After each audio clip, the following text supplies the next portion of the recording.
সত্য কখনো গোপন থাকে না, একদিন না একদিন প্রকাশ পায়।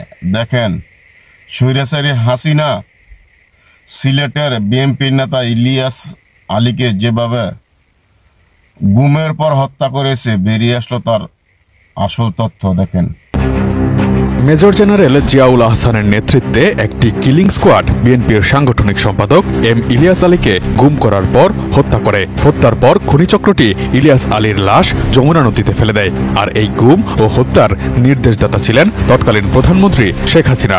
এমন চাঞ্চল্যকর তথ্য উঠে এসেছে জাতীয় দৈনিক আমার দেশের এক অনুসন্ধানী প্রতিবেদনে। প্রতিবেদন অনুযায়ী 2012 সালের 17 এপ্রিল সন্ধ্যার পর দলীয় নেতাকর্মীদের নিয়ে ইলিয়াস আলী সভা করেন তৎকালীন শেরাটন হোটেলে। সভা শেষ করে রাত 11টায় তিনি বের হয়ে গাড়িতে করে বাসায় যাচ্ছিলেন।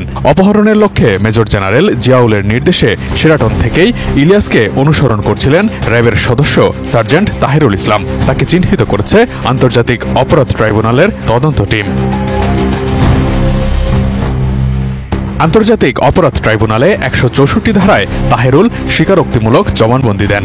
জবানবন্দিতে তিনি উল্লেখ করেছেন, তার দায়িত্ব ছিল শেরাটন থেকে ইলিয়াসকে অনুসরণ এবং বেতার বার্তায় গতিপথটি জিয়াউল স্যারকে জানানো। নির্দেশনা অনুযায়ী তিনি ইলিয়াস আলীর গাড়ি অনুসরণ এবং প্রতিটি মুহূর্তেই গাড়ির গতিপথ জিয়াকে অবহিত করেন। মহাখালী পৌঁছার পর ইলিয়াস আলীর গাড়ি সরাসরি অনুসরণ করতে শুরু করে জিয়ার টিম।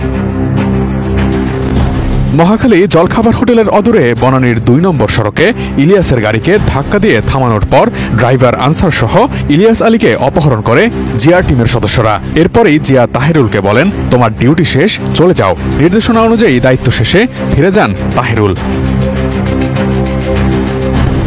আন্তর্জাতিক অপরাধ ট্রাইব্যুনালের তদন্ত সংশ্লিষ্ট সূত্রের কথা উল্লেখ করে প্রতিবেদনটিতে বলা হয়েছে, ইলিয়াস আলীকে অপহরণের পর হত্যা করা হয়েছিল।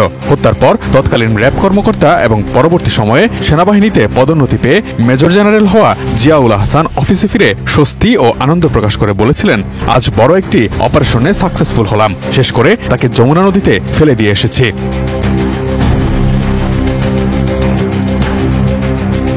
ইলিয়াস আলী গুমের তদন্ত করছে গুম কমিশন। গুম তদন্ত কমিশন সূত্র জানায়, শেখ হাসিনার নির্দেশেই ইলিয়াস আলীকে গুম এবং খুন করা হয়েছিল। শেখ হাসিনা সরকারের সময়ে এসএসএফ এর মহাপরিচালক ছিলেন লেফটেন্যান্ট জেনারেল চৌধুরী হাসান সোহরাওয়ার্দী। তার সঙ্গে আলাপকালে জানা গেছে, ডিজিএফআই এর তৎকালীন ঊর্ধ্বতন কর্মকর্তাদের ডেকে নিয়ে ইলিয়াস আলীকে গুম করার নির্দেশ দিয়েছিলেন শেখ হাসিনা।